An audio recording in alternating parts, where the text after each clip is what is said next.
Morning మ్యాగజైన్కి స్వాగతం. ప్రముఖ దినపత్రికలు వస్తున్న వార్తలు వెనకాల జరుగుతున్న పరిణామాలు చూద్దాం. ఈనాడు చూస్తే సమదృష్టి అన్ని ప్రాంతాల అభివృద్ధి అన్నటువంటి వార్తని హైలైట్ చేసింది. అమరావతి మన రాజధాని, కర్నూలుపై ప్రత్యేక దృష్టి, ప్రతి అడుగు ప్రజల కోసమే, విధ్వంసాలు కక్ష సాధింపులు ఉండవు, తప్పు చేసిన వారిని చట్ట ప్రకారం శిక్షిస్తాం, ఏ ఒక్కరి ఆత్మగౌరవానికి భంగం కలగదు, రాష్ట్ర అభివృద్ధికి సహకరిస్తామని మోడీ, అమిత్ షా హామీ ఇచ్చారు. ఎన్డీఏ శాసనసభ పక్ష సమావేశంలో చంద్రబాబు ఇకపై ప్రజావేదిక కూల్చివేత వంటి విధ్వంసాలుండో, కక్ష సాధింపులు, ఇతర అరాచక రాజకీయాలుండో, దాడులు చేసి బాధితులపైనే కేసులు పెట్టడం జరగదు, ఏ ఒక్కరి ఆత్మగౌరవానికి భంగం కలగదు, అలాగని తప్పు చేసిన వాళ్ళను వదిలిపెట్టే ప్రసక్తి లేదు, వాళ్ళని చట్టపరంగా శిక్షిస్తూ అన్ని వ్యవస్థని ప్రక్షాళన చేస్తాం, మనది ప్రజాప్రభుత్వం, సానుకూల దృక్పథంతో పాలన అందిస్తాం, ప్రజాహితం కోసమే పనిచేస్తాం, ప్రతి అడుగు ప్రతి నిర్ణయం ప్రజల కోణంలోనే వారి కోసమే ఉంటుంది, స్టేట్ ఫస్ట్ నినాదంతో పాలన సాగిస్తామని 4వ ముఖ్యమంత్రిగా ప్రమాణం చేయనున్న తెలుగుదేశం పార్టీ అధినేత చంద్రబాబు స్పష్టం చేశారు. బుధవారం విజయవాడలో జరిగిన ఎన్డీఏ శాసనసభ పక్ష సమావేశంలో ఆయన ప్రసంగించారు. రాష్ట్రానికి పూర్తిగా సహకరించేందుకు ప్రధాని నరేంద్ర మోడీ, కేంద్ర హోంమంత్రి అమిత్ షా హామీ ఇచ్చారని చెప్పారన్నటువంటి వార్తని హైలైట్ చేశారు. లేకపోతే మంత్రివర్గంలో 17 మంది కొత్తవారే. ఉప ముఖ్యమంత్రిగా పవన్ కళ్యాణ్, 24 మందితో మంత్రుల జాబితా, జనసేన నుంచి 3, బీజేపీ నుంచి 1, 3 మహిళలకు చోటు. నేడు 11:57 ప్రమాణ స్వీకారం. తెలుగుదేశం పార్టీ అధినేత చంద్రబాబు ముఖ్యమంత్రిగా, జనసేన అధ్యక్షుడు పవన్ కళ్యాణ్ ఉప ముఖ్యమంత్రిగా బుధవారం ప్రమాణ స్వీకారం చేస్తారు. వారితో పాటే మరో 23 మంది మంత్రులు ప్రమాణం చేయనున్నారు. ఉప ముఖ్యమంత్రిగా పవన్ కళ్యాణ్ ఒక్కరే ఉంటారు. పవన్ సహా మొత్తం 24 మంది మంత్రుల జాబితాను మంగళవారం అర్ధరాత్రి దాటాక 1:15 సమయంలో ప్రకటించారు.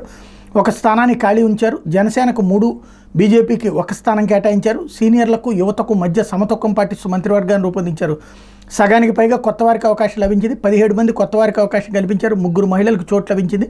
బీసీలు 8 మంది, ఎస్సీలు 2, ఎస్టీ 1, ముస్లిం మైనార్టీల నుంచి 1, వయస్సుల నుంచి 1 అవకాశం దక్కింది. 4 కాపులు, 4 కమ్మ, 3 రెడ్లకు అవకాశం ఇచ్చారు.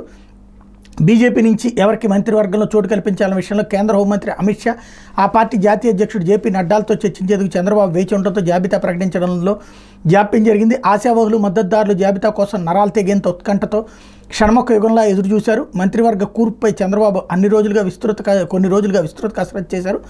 సామాజిక వర్గాలు, ప్రాంతాలు, వివిధ వర్గాల ఆకాంక్షల మధ్య సమతూకం పాటిస్తూ మంత్రివర్గాన్ని సిద్ధం చేశారు.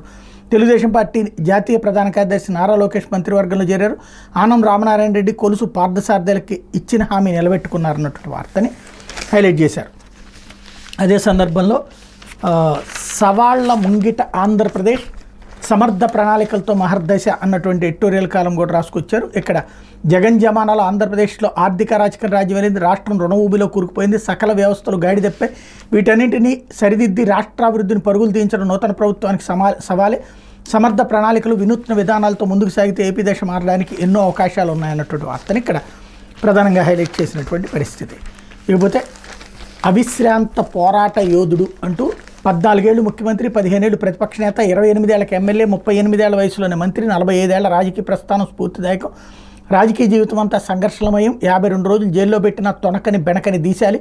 జాతీయ రాజకీయాల్లోనూ ఆయనది కీలక పాత్ర. అమరావతి రూపశిల్పి, నవ్యాంధ్రకు సీఈఓ, అంతర్జాతీయ స్థాయిలో అపార గౌరవం.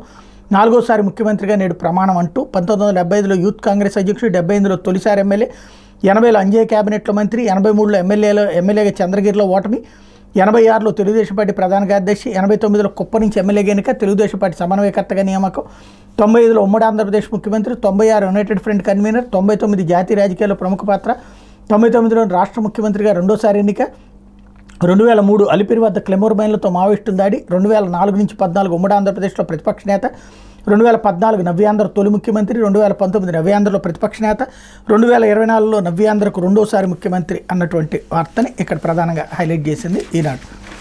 ఇకపోతే సాక్షి వచ్చేటప్పటికి ప్రజాపాలన అందిస్తాం అంటూ చంద్రబాబు గారి స్పీచ్ని హైలైట్ చేశారు. వీళ్ళు కూడా రాజధాని అమరావతి, ఆర్థిక రాజధానిగా విశాఖ. ఎన్డీఏ శాసనసభ పక్ష సమావేశంలో చంద్రబాబు, కేంద్రం సహకారంతో పోలవరం ప్రాజెక్టు పూర్తి చేస్తాం, నదుల అనుసంధానం ద్వారా ప్రతి ఎకరాకు నీరు అందిద్దాం, రాష్ట్రం శిథిలమైంది, సంక్షోభంలో ఉంది, 93% సీట్లు, 57% ఓట్లతో విజయం గతంలో ఎప్పుడూ లేదు, కక్షపూరిత రాజకీయాలు వద్దు, నిర్మాణాత్మకంగా ముందుకెళ్దాం, తప్పు చేసిన వారిని చట్టపరంగానే శిక్ష పడాలి, నేను పవన్ సామాన్యులో ఒకరిగానే ఉంటాం, చంద్రబాబు అద్భుత పాలన అందివ్వాలి, పవన్ కళ్యాణ్ ఉమ్మడి హామీలను బాధ్యతగా ముందుకు తీసుకెళ్లాలి, ఎన్డీఏ శాసనసభ పక్ష నేతగా చంద్రబాబు ప్రతిపాదించిన పవన్, బలపరిచిన పురంధేశ్వరి, ప్రభుత్వం ఏర్పాటు చేయాలని చంద్రబాబును ఆహ్వానించిన గవర్నర్ అన్నటువంటి వార్తని హైలైట్ చేశారు. లేకపోతే జనసేన శాసనసభాపక్ష నేతగా పవన్ కళ్యాణ్, జనసేన పార్టీ శాసనసభాపక్ష నాయకుడిగా పవన్ కళ్యాణ్ ఎన్నికయ్యారు. మంగళగిరిలోని జనసేన పార్టీ కార్యాలయంలో మంగళవారం పవన్ అధ్యక్షతన ఆ పార్టీ శాసనసభాపక్ష సమావేశం జరిగింది. జనసేన తరపున గెలుపొందిన 21 మంది ఎమ్మెల్యేలు హాజరయ్యారు. తెనాలి ఎమ్మెల్యే నాదెళ్ల మనోహర్ జనసేన పార్టీ శాసనసభాపక్ష నాయకుడిగా పవన్ కళ్యాణ్ పేరును ప్రతిపాదించగా మిగిలిన ఎమ్మెల్యేలు ఏకగ్రీవంగా ఆమోదం తెలిపారు. మరోవైపు బీజేపీ శాసనసభాపక్ష నేత ఎంపిక బాధ్యత అధిష్టానానికే. బీజేపీ శాసనసభాపక్ష నాయకుడిని ఎంపిక చేసే బాధ్యతను ఆ పార్టీ ఎమ్మెల్యేలు తమ అధిష్టానానికి అప్పగించారు. బీజేపీ తరపున గెలుపొందిన ఎమ్మెల్యేలు మంగళవారం విజయవాడలో ఆ పార్టీ రాష్ట్ర కార్యాలయంలో సమావేశమయ్యారు. బీజేపీ రాష్ట్ర అధ్యక్షురాలు దగ్గుబాటి పురంధేశ్వరి అధ్యక్షత జరిగిన ఈ సమావేశంలో శాసనసభాపక్ష నేత ఎంపికపై చర్చించారు. చివరికి శాసనసభాపక్ష నేత ఎంపికపై నిర్ణయం తీసుకునే అధికారం బీజేపీ అధిష్టానానికి అప్పగిస్తూ ఆ పార్టీ ఎమ్మెల్యేలు నిర్ణయం తీసుకున్నారన్నటువంటి వార్తని హైలైట్ చేశారు.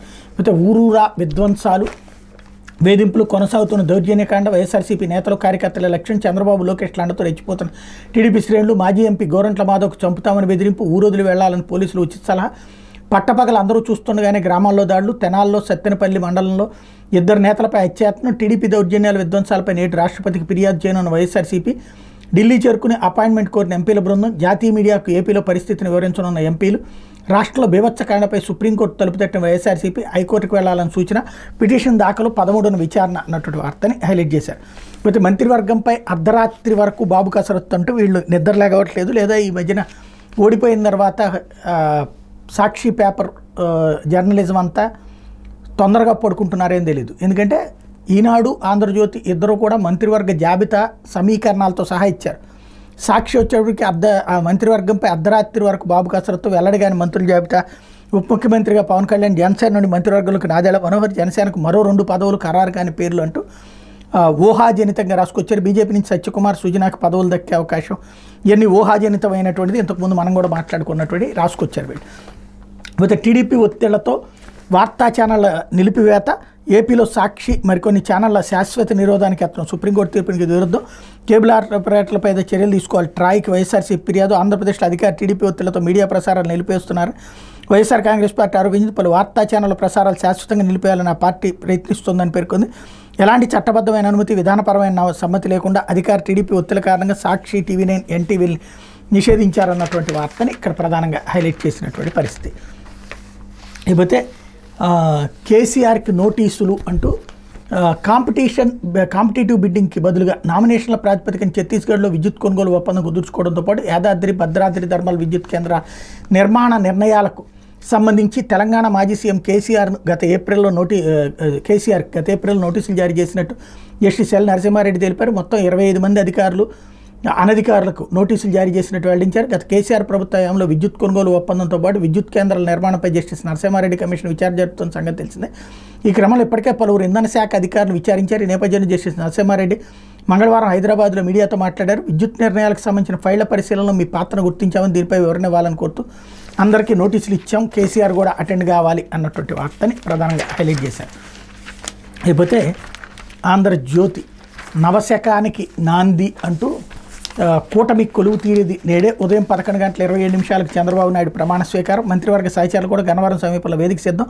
విజయవాడ చేరుకున్న అమిత్ షా, నడ్డా నేడు ప్రధాని నరేంద్ర మోడీ రాక, దేశ విదేశీ ప్రముఖులకు ఆహ్వానం, ప్రమాణ స్వీకారాలకే కార్యక్రమం పరిమితం అన్నటువంటి వార్తని హైలైట్ చేశారు. 24 మందితో క్యాబినెట్, బీసీలకే పెద్దపేట, అచ్చెన్న, కొల్లు సహా 8 మందికి మంత్రి పదవులు, 3 మహిళలకు చోటు, అనిత, సవిత, సంధ్యారాణికి అవకాశం, పవన్, దుర్గేష్, కొండపల్లి సహా 8 మంది కొత్త ఎమ్మెల్యేలకు చోటు, పాత తరం ఆనం, కొలుసు నారాయణ, లోకేష్, ఫరూక్, కేశవ్కి దక్కినాయి అన్నటువంటి వార్తని హైలైట్ చేశారు. ఇకపోతే డేటా ఎత్తేసిన దొంగ తోడేళ్లు, హోటల్ నుంచి మైనింగ్ ఆపరేషన్, డైరెక్టరేట్ కంప్యూటర్లోకి చొరబాటు, ఆఫీసులు సీజ్, హోటల్లో కూర్చుని ఆన్లైన్ ద్వారా lock data delete, IT engineer సాయంతో వ్యవహారం, ప్రభుత్వం ఇచ్చిన ల్యాప్టాప్లు ఫార్మెట్, రికవరీకి సాధ్యం కాని విధంగా మాయం, గనుల శాఖలో తోడేళ్ల సరికొత్త పన్నాగం అన్నటువంటి వార్తని ఇక్కడ ప్రధానంగా హైలైట్ చేసినటువంటి పరిస్థితి.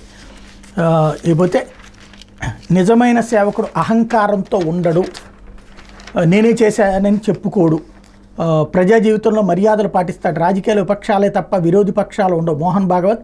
కేంద్రంలో మోడీ ప్రభుత్వం 3వ అధికారం చేపట్టిన తరుణంలో ఆర్ఎస్ఎస్ అధినేత మోహన్ భాగవత్ చేసిన పలు హితవచనాలు రాజకీయంగా ప్రాధాన్యత సంతరించుకునే ప్రజాసేవలో నాయకులు వివరించాల్సిన తీరుని, ఎన్నికల ప్రచారంలో పాటించాల్సిన ఉందాతనాన్ని ఆయన గుర్తు చేశారు. అల్లర్లతో అతలాకుతమవుతున్న మణిపూర్ సమస్యను తొలుత పరిష్కరించాలని ప్రభుత్వానికి దిశానిర్దేశం చేశారు. అహంకార రహితంగా ప్రజాసేవలో నిమగ్నం కావాలని ఉద్బోధించారు. నిజమైన సేవకుడికి అహంకారం ఉండదని, ప్రజా జీవితంలో గౌరవ మర్యాదలు పాటిస్తాడని, అన్నారు. మహారాష్ట్రలో నాగ్పూర్లో సోమవారం ఆర్ఎస్ఎస్ ట్రైనీలను ఉద్దేశించి ప్రసంగిస్తూ ఇటీవల ఎన్నికలు రాజకీయ పార్టీలు మర్యాదలు పాటించలేదని చెప్తూ నిజమైన సేవకుని లక్షణాలు వివరించారు. ఎన్నికలంటే పోటీయే తప్ప యుద్ధం కాదన్న విషయాన్ని గుర్తుంచుకోవాలని కోరారన్నటువంటి వార్తని ఇక్కడ ప్రధానంగా హైలైట్ చేశారు. ఇది దినపత్రికలో వచ్చిన వార్తలు వెనకాల జరుగుతున్న పరిణామాలు.